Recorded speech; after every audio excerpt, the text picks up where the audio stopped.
El experimento de la cárcel de Stanford es un estudio psicológico acerca de la influencia de la conducta humana en un ambiente extremo, subvencionado por la Armada, quienes buscaban una explicación a los conflictos en sus sistemas de prisiones y en el Cuerpo de Marines de los Estados Unidos. Los participantes del experimento fueron voluntarios reclutados desde anuncios en la prensa escrita, seducidos por una paga de $15, que sería equivalente a $109 diarios en 2022.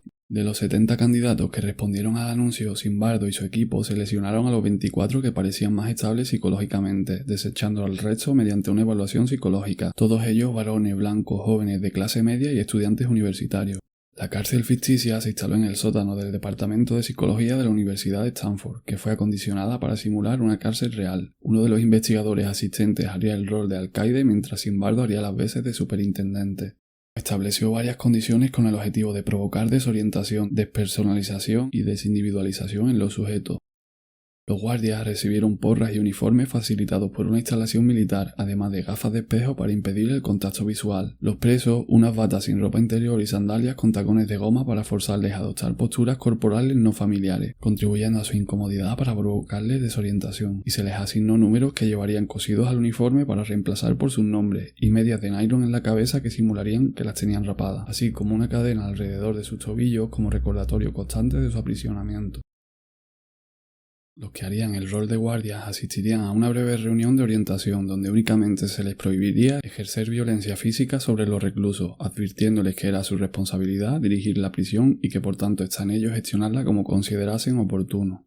Zimbardo les transmitió las siguientes instrucciones a los guardias. Podéis producir en los prisioneros que sientan aburrimiento, miedo hasta cierto punto, crearles una noción de arbitrariedad, falta de privacidad y de que sus vidas están totalmente controladas por el sistema. Por nosotros, por vosotros, por mí. Vamos a despojarles de su individualidad de varias formas, lo que en general conduce a un sentimiento de impotencia. En esta situación tendremos todo el poder y ellos no tendrán ninguno.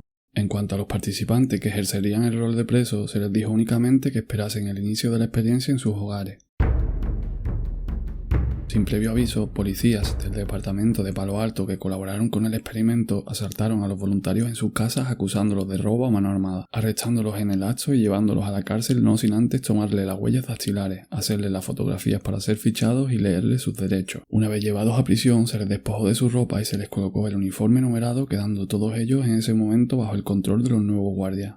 El primer día transcurrió sin mayor trascendencia, pero en el segundo se desató un motín por parte de los presos, y los guardias, que decidieron hacer horas extras para disolver la revuelta, atacaron a los prisioneros con extintores sin la supervisión directa del equipo investigador. A partir de ese momento, los guardias trataron de crear confrontación entre los presos, clasificándolos por bloques y asignándoles el sobrenombre de buenos o malos para hacerles creer que había informantes entre ellos, lo cual hizo que no volviese a ocurrir ninguna rebelión a gran escala. De acuerdo con los consejeros de Zimbardo, la misma táctica había sido empleada con éxito también en prisiones reales del país. El experimento rápidamente empezó a descontrolarse. Los prisioneros sufrieron y aceptaron un tratamiento sádico y humillante a manos de los guardias, llegando muchos a mostrar graves trastornos emocionales. Los recuentos de prisioneros, que originariamente fueron ideados para ayudar a los reclusos a familiarizarse con sus números identificativos, evolucionaron hasta convertirse en la oportunidad de los guardias para atormentarles, imponiéndoles castigo físico o ejercicio forzado. La higiene y la hospitalidad desaparecieron rápidamente. El derecho de ir al lavabo pasó a ser un privilegio que frecuentemente era denegado. Se obligó a algunos prisioneros a limpiar los retretes con sus manos desnudas. Se les retiraron los colchones de las celdas a los presos malos. Se les negaba la comida e incluso les retiraron los uniformes, obligando a ir desnudos como muestra de más humillación. Al cuarto día, bajo los rumores de un posible intento de fuga por parte de los presos,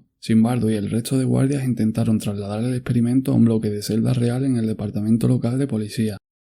Cuando se les ofrecía la libertad condicional a los presos a cambio de su paga diaria, la mayoría aceptaba el trato, aunque cuando su libertad condicional era rechazada pese a que podían abandonar el experimento rechazando la compensación material, ninguno accedía. A medida que el tiempo transcurría, parte de los guardias incrementaron su sadismo, particularmente por la noche, cuando pensaban que las cámaras estaban apagadas. Y es que al menos un tercio de los guardias mostraron tendencias sádicas que no habían sido motivadas por los investigadores. Al mismo tiempo, los prisioneros empezaron a mostrar desórdenes emocionales agudos, llegando uno de ellos a desarrollar un sarpullido psicosomático en todo el cuerpo cuando se le comunicó que su libertad condicional había sido rechazada. Los llantos y pensamientos desorganizados se volvieron comunes en la prisión. Un par de ellos incluso sufrieron traumas tan severos que se les retiró del experimento y fueron reemplazados.